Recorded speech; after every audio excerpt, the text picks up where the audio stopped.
Praise the lord. యేసునామమే జయము. మన రక్షకుడు, మన విమోచకుడైన యేసుక్రీస్తు అతి పరిశుద్ధ నామములో అందరికీ వందనాలు. చిన్న ప్రార్థన ద్వారా ఉదయకాల వాక్యదానం చేసుకుందాము. పరిశుద్ధుడ, మహాగణుడు అని దేవ యేసయ్య, సర్వాధికారినైనా మీకే వేలాది వందనములు, కృతజ్ఞతాస్తుతి స్తోత్రం చెల్లించుకుంటున్న దేవ ఉదయకాలం ప్రభు వాక్య భాగం ధ్యానిస్తుండగా వాక్య భాగం మాకు అర్థమవుట్లు సహాయం చేసి మీ కృపలో బలపరిచి మీకు మాదిరిగా మమ్మల్ని నడిపించి మీ చిత్తమును మా జీవితంలో జరిగించమని చిన్న ప్రార్థన ప్రభు యేసుక్రీస్తు అతి పరిశుద్ధ నామములో అడిగి వేడుకుంటున్నాను తండ్రి. Amen amen. ద్వితీయోపదేశకాండం 29వ అధ్యాయం 29వ వచనము. రహస్యములు మన దేవుడైన యెహోవాకి చెందును. అయితే మనము ఈ ధర్మశాస్త్ర వాక్యములన్నిటిని అనుసరించి నడుచుకున్నట్లు బయలుపరచబడినవి ఎల్లప్పుడూ మనవియు మన సంతతి వారివి నగునని చెప్పుదురు. ఆమెన్. దేవుడి వాక్య భాగం దీవించును గాక. ప్రభునందు ప్రియులారా, ఇక్కడ వాక్య భాగంలో గమనించినట్లయితే రహస్యములు మన దేవుడైన యెహోవాకు చెందును. అయితే మనము ఈ ధర్మశాస్త్ర వాక్యములన్నిటిని అనుసరించి నడుచుకున్నట్లు బయలుపరచబడినవి ఎల్లప్పుడూ మనవియు మన సంతతి వారివియు నగునని చెప్పుదురు.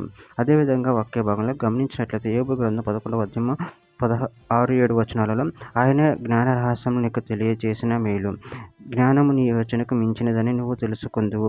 నీ దోషములలో అధిక భాగం దేవుడు మర్చిపోయి ఉన్నాడని తెలుసుకొనుము. దేవుని గూఢాంశములను నువ్వు తెలుసుకొనగలవా? సర్వశక్తుడగు దేవుని గూర్చి నీకు పరిపూర్ణ జ్ఞానం కలుగున. యోబు గ్రంథం 28వ అధ్యాయం 28వ వచనం. మరియు యెహోవా యందల భయభక్తుల జ్ఞానమనియు విడుచుట విడిచిటే వివేకమనియు ఆయన నరులకు సెలవిచ్చెను.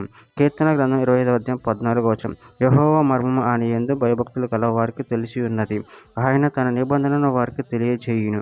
యోహాను సువార్త 15వ అధ్యాయం 15వ వచనంలో దాసుడు తన యజమానుడు చేయు దానిని ఎరగడు గనక ఇక మిమ్మల్ని దాసులమని పిలువక స్నేహితులని పిలుచుచున్నాము. ఎందుకనగా నేను నా తండ్రి వలన వినిన సంగతులన్నింటినీ మీకు తెలియజేసి తిని. రోమీయులకు రాసిన పత్రిక 11వ అధ్యాయం 33-34 వచనం. ఆహా, దేవుని బుద్ధి జ్ఞానముల బాహుల్యం ఎంతో గంభీరము, ఆయన తీర్పులు శోధింపునెంతో అసఖ్యములు, ఆయన మార్గములెంతో అగమ్యములు. ప్రభువు మనసును ఎరిగిన వాడెవడు? ఆయనకు ఆలోచన చెప్పిన వాడెవడు? ద్వితీయోపదేశకాండం 31వ అధ్యాయం 12వ వచనం. మీ దేవుడైన యెహోవాకు భయపడి ఈ ధర్మశాస్త్ర వాక్యములన్నింటిని అనుసరించి నడుచుకున్నట్లు పురుషులేమి, స్త్రీలేమి, పిల్లలేమి, మీ పురములోనున్న పరదేశులేమి వాటిని విని నేర్చుకున్నట్టుగా అందరినీ పోగు చేయవలెను. చివరిగా ఒక మాట. సామెతల గ్రంథం 25వ అధ్యాయం 2వ వచనం.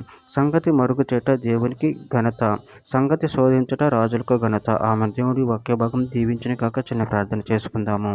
పరిశుద్ధుడ, ప్రేమగల దేవేశ, మీరు ఇచ్చిన వాక్యదాన్ని బట్టి ప్రముఖతను చెల్లించుకుంటున్నాను తండ్రి. నేను మీ యందు మీ భయభక్తులు కలిగి నేను మహిమపరచ కనపడి శక్తిని బలాన్ని మాకు అనుగ్రహించి మీ ప్రేమలో కృపను మమ్మల్ని బలపరచండి, స్థిరపరచండి, మీకు మాదిరిగా మమ్మల్ని నడిపించండి, మీ చిత్తం మా జీవితం జరిగించమని చిన్న ప్రార్థన యేసుక్రీస్తు పరిశుద్ధ నామములో అడిగి వేడుకుంటున్నాను తండ్రి. Amen amen amen.